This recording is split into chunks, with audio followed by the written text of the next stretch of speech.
Sports. All right, back here. Pete Souza Show. Apologize for that.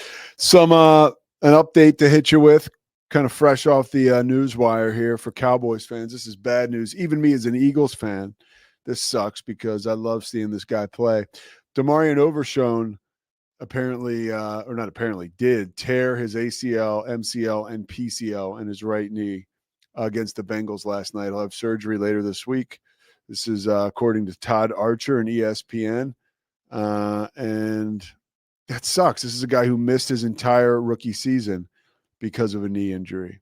And God, that's a bummer because you hate to see two injuries like this come so early in someone's career. I mean, what a haymaker for Overshone. So I that's a total bummer. He's the Cowboys' second leading tackler and has become just the third Cowboy since 1982 to record at least 5 sacks, an interception, a fumble recovery, and a forced fumble in the same season.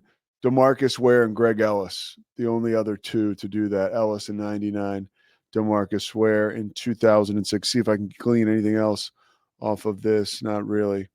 So that sucks. Hoping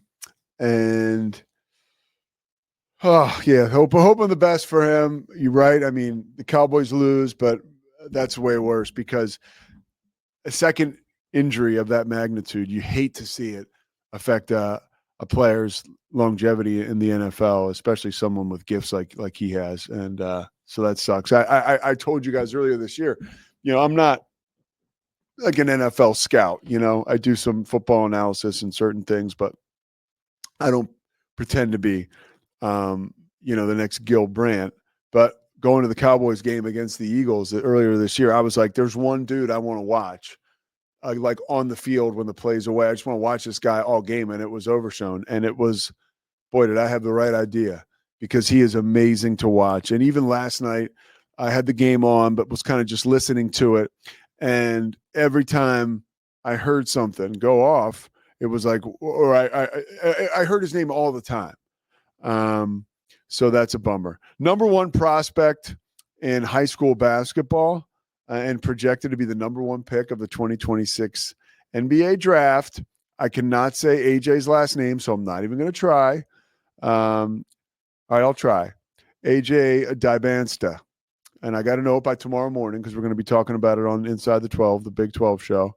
But so he has committed to BYU. Wow. So I've heard rumors around this in the neighborhood as far as payment is concerned. I've heard $4 million all the way up to $6 million from people like in the college basketball world who are sourced up and know.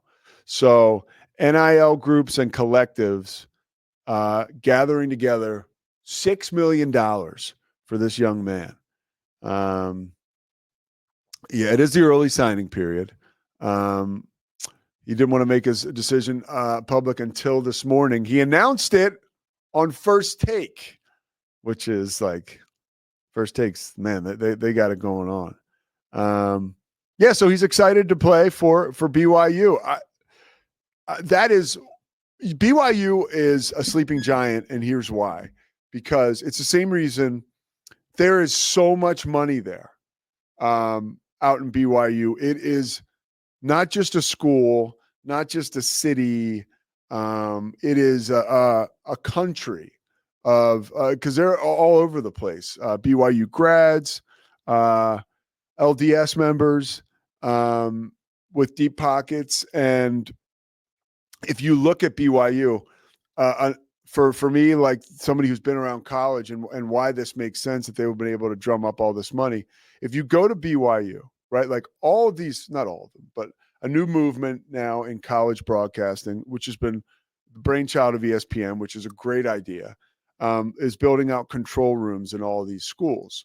And by building a control room inside the school's athletic department or arena or football stadium, you're now able to produce a live event a sporting event, any sporting event held on campus, pretty much, or I guess outside of campus, whatever. But the idea would be to have that control room, right? Broadcasting or producing a broadcast of a live event taking place on the campus. And BYU has their own, I mean, and they're not the only school, but they have like a network. But this network is like unbelievable. And sometimes like you'll see BYU TV like, and nowadays with all these networks, it's, frequently you will see like offset channels that you're like, oh, wow, how did this end up on my TV right now or on the guide? But BYU TV is very real and it's a juggernaut. And I asked an executive from ESPN last year when I was out there doing a BYU game because we used the control room. And they're like, yeah, a lot of these Baylor, by the way, do not get it twisted for Waco people. Baylor has the second nicest control room in the country, as I've been told by folks at ESPN. It's brand new. It's in McLean Stadium, and it will blow your mind if you ever go in there. Now, remember, all these games, they used to be, not anymore because of this change. There were usually TV trucks that would pull up on campus or outside a stadium. That costs a lot of money, like a lot of money. And I think somewhere in the neighborhood of 33 grand for each truck, I think, just to get them on site.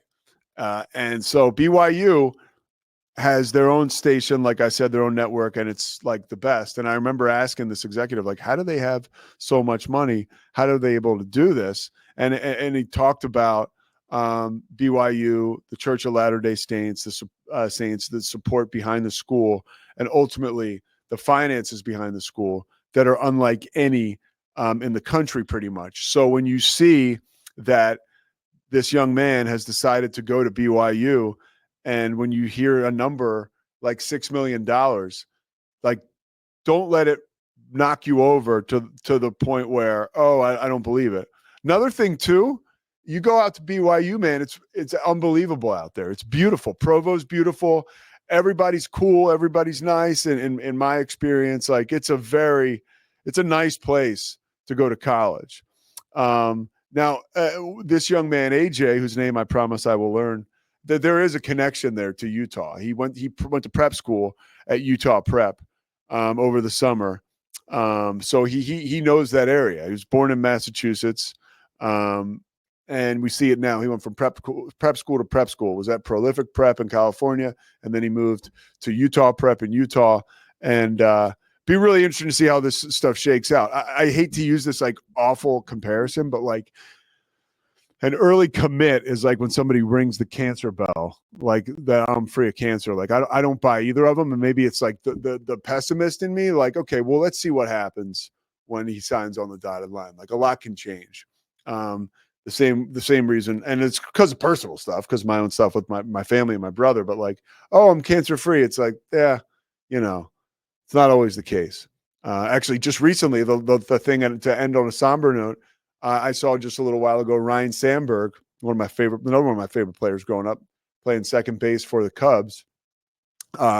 His prostate cancer is back after he rung the bell in August and was cancer-free, and it's back and it spread to organs all over his body.